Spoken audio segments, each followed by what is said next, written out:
And I thought, in today's live right now, that I'd talk about, how do you become successful in the music industry in 2022?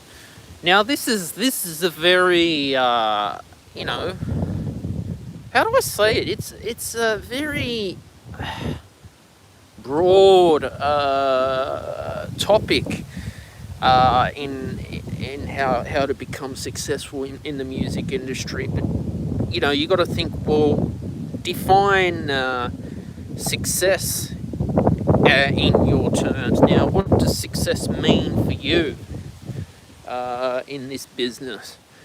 Well, for me, success for me means that to be able to make a living doing what I love and what I was put on this earth to do, you know, which was to create content, create music, and just be the best, you know, composer out there and content creator out there. I apologise for the wind today, guys. It's winter here in Australia at the moment, and I just thought I've just been inspired to just go live for yous and share my story and background on how I've been able to overcome hard times, including things like shadow banning, for instance. What else? Being told that you're not good enough because you have a disability, and just because some idiot or whoever's going to tell me that, it's not going to stop me from going after my dreams, and it shouldn't stop you as well going after your dreams as a composer, musician, content creator, orchestrator, whatever you want, because when you have that dream and that drive for yourself to be able to, become successful, become the best composer, it's all about that trial and error. There were many, tracks that I wrote a few years ago, actually, that I thought just were shit. But it was all about that, trial and error, and that, repetition as well, and becoming the, what I wanted to be. And it took hard work, and that's been my story. I graduated from university in 2018 with a bachelor's degree in classical performance, and I was a clarinetist originally. And being a clarinetist, I wanted to play in the symphony orchestra. So that's my story. And it was very hard for me with the academic, level of study that, I had to put in the work, and, a lot of late nights writing essays as well. I had to learn to write academically to be a musician, because there is an academic side when you decide to, take up a Bachelor of Arts, which, can be opinionated at times, It's just windy out here, guys, so just bear with me. Just trying to get the best live stream as possible, because I just feel I want to give this a go, give this live streaming a go on YouTube, But as the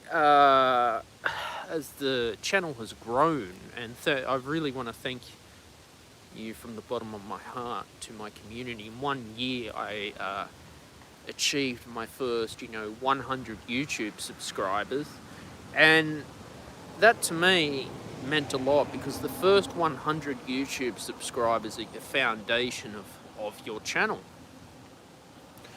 So I did that, and yeah, I feel great, you know, and that's what, keeps me going with YouTube. Now, I'll be honest, I've suffered with mental health problems myself, and sometimes as a musician, I've had to put it down, take a break, go hiking for the day, you know. But that's been my story. Living with a disability, it hasn't been easy, especially with academic things. Things that you might find simple and easy, I might struggle with as well. And so, I've had to work harder on perfecting my craft as well. But to be, successful in the music industry in 2022, I think it's all about, it comes down to, well, how well are you marketing yourself? How well are you writing? Because, you can be the most talented composer, but just because you've got talent, but if you don't have the look that they're after in Hollywood, reject you. It happens all the time. Happens to a lot of actors, composers, so they go on the independent scene and, pretty much have two jobs or a full-time job, and then they do it on the weekend, which, okay. But for me, it's been all about drive. It's as a composer. Well, what are you going to do that's different as well? What do you have to offer that is different for your community? What are you writing? Are you writing crap? Clearly, no one wants to listen to crap. A lot of people now have a very, very short attention span now than they used to 10 years ago. We've seen changes in the industry, streaming, now with TikTok, where, I don't know, people are doing stupid dancing moves to a 30-second track so they don't get barred for copyright, So we've seen that migration in the industry now. We have seen that people are listening to vinyl. One day I'll get my music pressed for vinyl and CD, but at the moment I've just stuck with digital because of production costs, because it costs money to produce vinyl, cassette tapes, CDs. And with your work, you've got to be able to sell that and make, you've got to make your living. You've got to make a profit out of it. So that's what it's got to be as well. You've got to make a living, got to make a profit out of it as a musician. You want to turn your hobby into your full-time job. I certainly would love to do that, because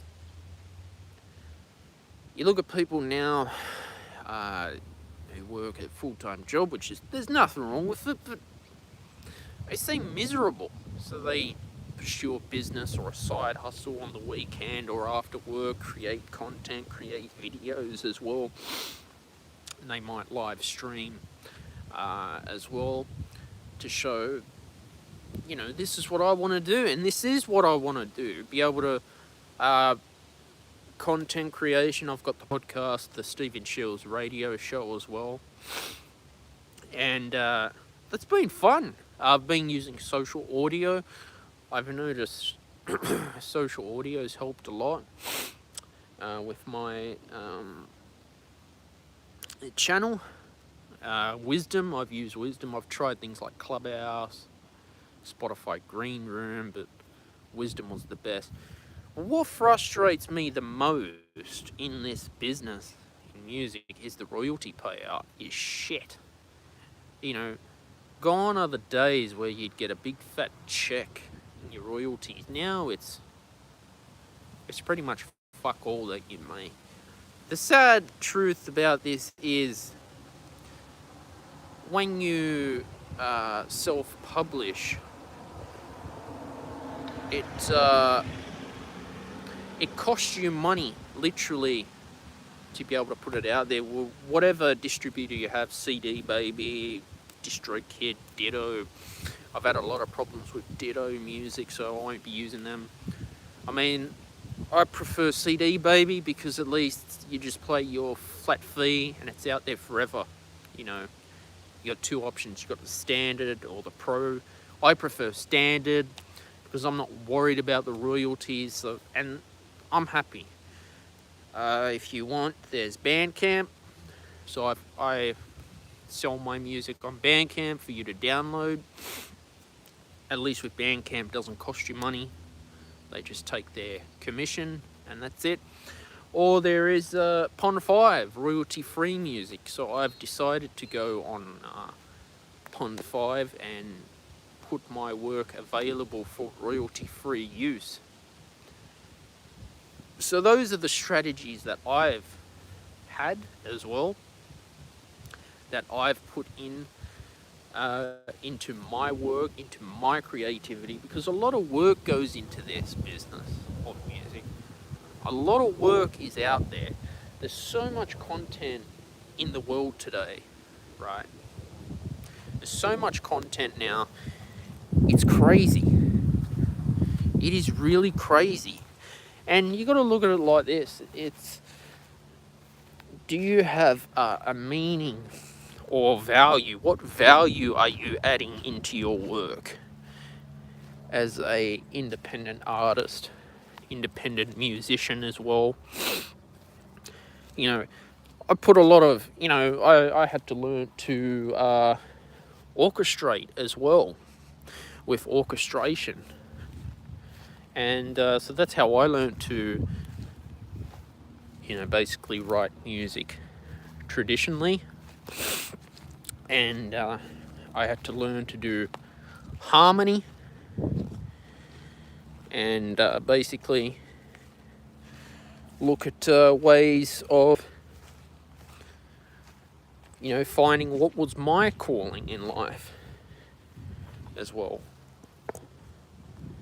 You know, you got to understand being a composer or a you know, independent artist. You know, this is how, you know, what frustrates me the most is things like, well, people want to take advantage of the music in the music industry. People want to rip you off. There are dodgy agents, dodgy managers out there. People shadow ban me. I've been shadow banned, and I'm standing up for my rights against YouTube because I'm just fed up. I'm to the point where I'm really fed up with it. You know, I'm always looking for growth strategies to basically, you know, improve my channel, you know, working on my craft as well all the time, because that's what I do. I'm always working on my craft, you know. And as I yeah, stand out here today, I mean, it's been raining all week, you know. And since then, it's just been, the weather's been shit. It's been hard to get out. And I thought, look, today's Thursday. I just want to get outside, get out of the office for a bit. Get out of the office and basically, you know, look at ways to get inspiration when I'm writing. What I will do is, when I'm back in the studio, is I'll do a behind the scenes for you on YouTube, so you can find out what I'm doing when I'm writing music at the same time as well.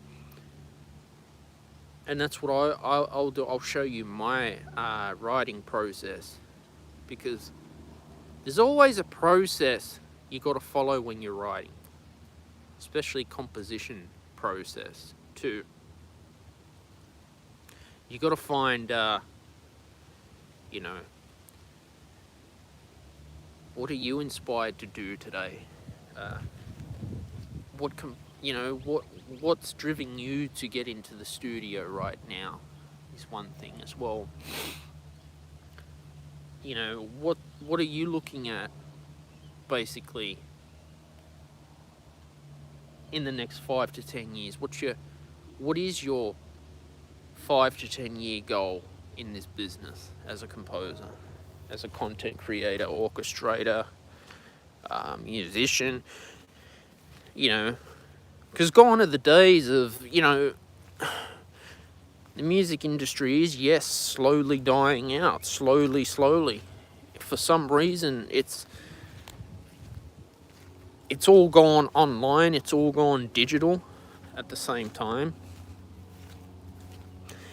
It's changed. The last 2 years, when the coronavirus pandemic hit, it affected the whole industry. Just like that, the government shut everything down. And a lot of people have been very unhappy, because that's how musicians make their money, by touring. So, and then having to depend on the government to be able to, pay for your living expenses. And you got to think, well, hey, I've got to eat. I've got to pay bills. Okay. If you're a musician and you have a family, you got kids to feed. But it seems to me that the industry just wants to rip people off, and have been ripping musicians off for years, the record company. So I came to the conclusion in 2020 that I was just going to, basically self-publish and find the drive for myself to just get out there. I won the first place in the Voyager songwriting competition. I got a beautiful plaque, and I achieved, I was a semi-finalist in the ISC competition. I'll double check that for you. So Tyler says, what do you do for a living? I am a content creator and musician. That is how I make my living. And that's what I do. And I love what I do. I love being able to make content for a living, and be able to share my story with you. To be able to share my story for the entrepreneurship drive, for success, to be an entrepreneur in this world. Because that's what we were never taught in school, was to be an entrepreneur. We were never taught to have passive income. I was always told forget the music industry. Yeah, look, the career advisor was right about certain things, but when you go independent, you make your own choices. You create what you want to create. I don't have to wait for a job, from an agent. I don't even have an agent. I'd love to have an agent one day, and a manager, and I hope and pray they look after me, and they look out for me too, and they have the best future for me. Hello. But when you are looking for your agent or manager, make sure before you sign the contract or sign your rights away, you could get help from a solicitor or a lawyer to proofread things, because there's nothing frustrating when you're getting now I'm not putting lawyers down, but the frustrating thing is contracts, when lawyers want to delay everything with paperwork, and then 6 months has gone by and you've spent $5,000 out of your pocket just to sign a piece of paper. I know people that's happened to, and that's business. Everything's so slow these days. Solicitors, you can win this. Like, think about the Napster lawsuit with Lars Ulrich. You know, obviously the creator of Napster thought, hey, we can steal people's music illegally. You know, you got to understand how much time and effort you have put into writing your work, and you deserve to be compensated for your time. That's your time that you've put in. Time is something that, you know, you will never ever get back time in this world, ever. You know, you put all the time in practicing your musical instrument. That's time. You know, you're doing 2 hours a day practice, 6-7 days a week. I know, I've even heard of concert pianists practicing 8 hours a day. Fuck. That's a lot. That's a lot of time and effort you've put in. But it seems to me that, I don't know, people think, oh, music was always meant to be a hobby. Well, there are people that want to do music as a hobby, but there are people that do it because they want to make a living doing something they love. They don't want to get up when the alarm clocks hit at 5-6 o'clock in the morning, because that's what school teaches us. You've got to get good grades to get a good job. You know, I'm hearing that people are making a living from TikTok. 10 years ago, that was probably unheard of, to make a living monetizing on TikTok as well. So I've always believed in being the true me in this business. Being the true you as well. You know, because my community comes first on YouTube. And I'm so excited there's a community page on YouTube if you'd like to stay up to date on any of my posts as well. And I'm always feeling inspired to be able to go out there and chase my dreams and goals. But I thought, guys, look, I'll end the live stream there today. This was a great time for me to live stream. Guys, please like, share, and subscribe to my YouTube channel. New videos are available every Friday at 6 p.m. Sydney, Australia time. I am also on Rumble as well, and I'm enjoying Rumble. I've got a new single called Memories of Battle. There will be a music video available for it. Guys, stay persistent, be your true self, and just keep going. Bye for now.